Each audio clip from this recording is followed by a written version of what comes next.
ଦେଖନ୍ତୁ ଇଏ ହଉଛି ପୁରୁଷୋତ୍ତମ ମାସ।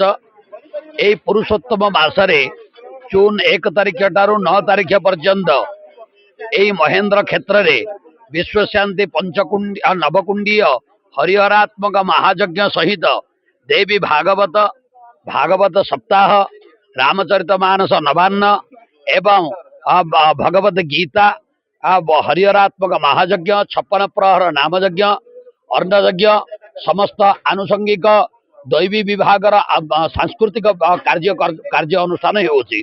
ତେଣୁ ଏଇ ପବିତ୍ର ପ୍ରଭାବକୁ ନେଇ ଗଞ୍ଜାମ ଏବଂ ଗଜପତି ଓଡ଼ିଶାର ସମସ୍ତ ଭକ୍ତଙ୍କୁ ଆବାହନ କରାଯାଉଛି ଯେ ସମସ୍ତେ ଆସି ମହେନ୍ଦ୍ରରେ ପୁରୁଷୋତ୍ତମ ମାସ ବିହିତ ସ୍ନାନ, ମେଳା ଏବଂ ଯଜ୍ଞରେ ଭାଗ ନିଅନ୍ତୁ। ଭଗବାନ ହରିହରଙ୍କ କୃପା ଆଶୀର୍ବାଦ ଲାଭ କରନ୍ତୁ। ମହେନ୍ଦ୍ର ପର୍ବତ ହେଉଛନ୍ତି ସପ୍ତ କୁଳାଚଳର ଅଗ୍ରତମ ପର୍ବତ।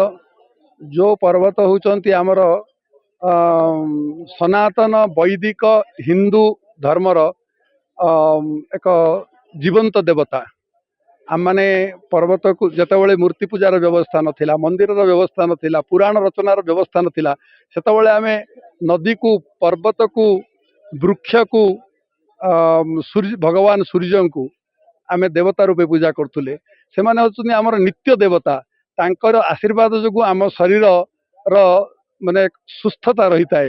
अतएव से एक महेंद्रगिरी रे भगवान 7टी चिरंजीवी देवता भगवान परशुरामंकर नित्य क्षेत्र रूपे परिचित महेंद्रगिरी रे पुरुषोत्तम मासरे जो पुरुषोत्तम मास को भगवान स्वयं आवरी नहीं निज नाम जे पुरुषोत्तम आपण अन्य मासरे जो पुण्य कर्म कले, सेवा कले, दान कले, दीपदान कले, स्नान कले जो फल हुए तार बहुगुण फल पुरुषोत्तम मासरे कले ही थाए।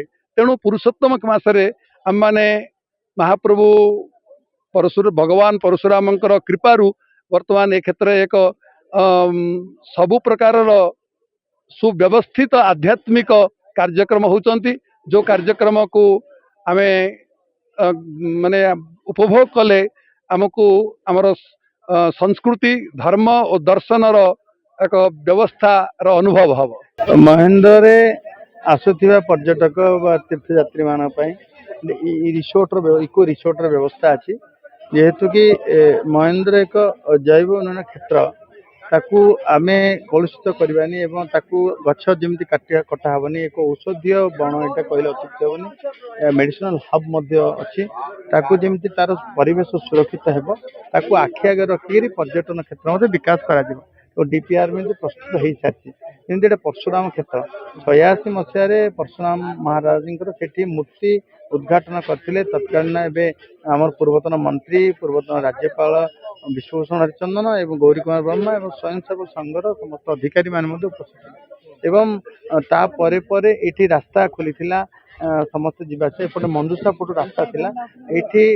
जो भाव तीर्थ क्षेत्र विकास हम, परशुराम भव्य मंदिर तैयारी हेब, परशुराम वेद विद्या गवेषणा केन्द्र हेब, गौशाला हेब एवं जमी यज्ञशाला हेब, बड़ ध्यान मंदिर भी आवश्यक अच्छी, तपभूमि अच्छी। तेणु ये सामग्रिक भाव गोटे इंटीग्रेटेड डेवलपमेंट चेष्टा कराई। एबे यज्ञ समय जमीक महेंद्र सब आसुआ पानी कुंडर परिकल्पना एवं दी साइड नदीर परिकल्पना एवं एबे काम चलती। रास्ता चारिपटे रास्ता कुंती मंदिर घेरिक रास्ता चलती एवं युधिष्ठिर मंदिर पाखे यज्ञ कुंड एवं गो यज्ञ जो परिकल्पना तैयारी चलती।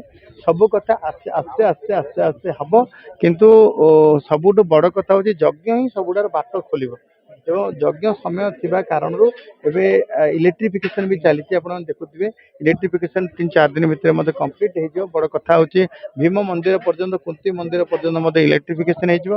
रास्ता ओसारिया हम, या आम चेष्टा करूँ। पीडब्ल्यूडी तार तैयारी कर आरडी पाखु जाकर PWD सब दायित्व नब रास्ता लोके रहिबा पई तार सुविधा पानी सुविधा शौचालय सुविधा एवं जप ध्यान केन्द्र सुविधा एवं लोक जहाँ जहाँ आवश्यक ये तीर्थ क्षेत्र जहाँ जहाँ भक्त मान तीर्थ यात्री मान आवश्यक सब जहाँ हम तो संगे संगे जमी आम चेष्टा करुँ सब तीर्थ यात्री मैंने ईवी गाड़ी ही आसतु ताकू ध्यान रखिक यज्ञ समय ईवी गाड़ी व्यवस्था कराहब।